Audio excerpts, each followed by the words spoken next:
Très mauvaise nouvelle pour le président de la République de Côte d'Ivoire, M. Alassane Dramane Ouattara. Les détails dans cette vidéo. Bonsoir les amis et bienvenue à tous. Aujourd'hui, nous sommes du côté de la Côte d'Ivoire pour faire part de cet ultimatum qui a été donné au président de la République de Côte d'Ivoire, M. Alassane Dramane Ouattara, par son ami. Les amis, pour être bien sûr au courant de ce qu'a dit l'ami du président de la République de Côte d'Ivoire à son égard, nous vous prions de suivre la vidéo jusqu'à la fin. Donc, les amis, avant de commencer, sachez que cette vidéo n'est pas faite pour inciter à la haine ou à l'acharnement, elle est juste à titre informatif, donc tâchez de rester courtois et poli dans les commentaires. On commence. Du côté de la France, Emmanuel Macron et Alassane Ouattara discutent de la situation au Sahel à Paris. Les deux dirigeants ont notamment parlé des situations des coups d'État au Niger et de la dégradation rapide de la sécurité dans la région. À l'Élysée, le président français Macron et ivoirien Alassane Ouattara ont discuté des suites des coups d'État au Niger et de la dégradation rapide de la situation sécuritaire au Sahel lors d'un entretien mardi 21 novembre à l'Élysée. Emmanuel Macron a affirmé le plein soutien de la France au président nigérien Mohamed Bazoum et a rappelé que sa libération constituerait un préalable à toute négociation avec des putschistes, a précisé la présidence française. Depuis le coup d'État qu'il a renversé le 26 juillet, Mohamed Bazoum est séquestré et refuse de présenter sa démission. M. Macron a également réaffirmé son soutien à la Communauté économique des États d'Afrique de l'Ouest, CEDEAO, en vue de trouver une solution à la crise nigérienne.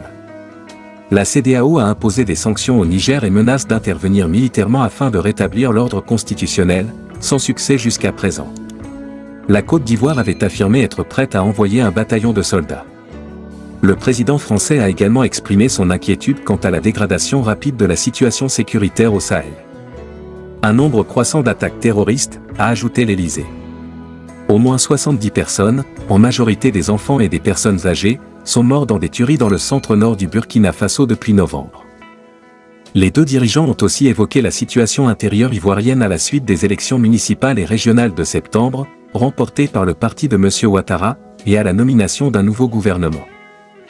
Ils ont également échangé sur la coopération civile et militaire ainsi que sur les relations économiques bilatérales, notamment dans les domaines de la transition énergétique, le transport et de l'aménagement urbain.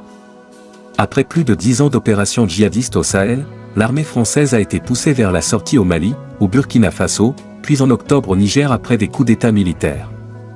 La France, ancienne puissance coloniale, possède encore plusieurs bases militaires au Tchad, en Côte d'Ivoire, au Sénégal, au Gabon et à Djibouti.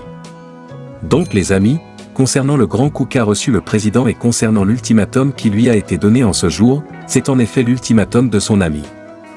Les amis, sachez-le, du côté de l'ami du président de la République de Côte d'Ivoire, M. Alassane Dramane Ouattara, rien ne va pour le mieux. Donc les amis, ce qui se passe en effet, c'est que le président de la République de Côte d'Ivoire dit qu'il a pour habitude de retarder le salaire des pro-Gbagbo et des pro-Soro qui sont du côté de l'armée. Que jusqu'à présent, il n'a pas pu les licencier.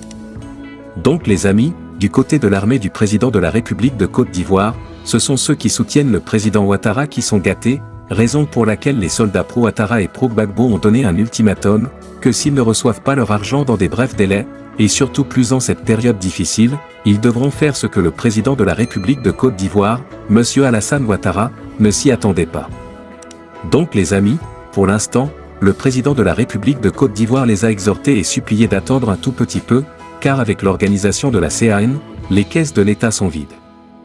Donc le président de la République de Côte d'Ivoire les implore de patienter juste après la CAN, le temps que, bien sûr, des commerçants et des multinationales paient des impôts du côté de la Côte d'Ivoire pour que l'argent soit dans les caisses afin qu'il soit payé.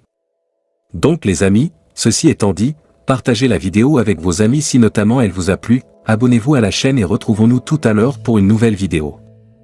Bye bye.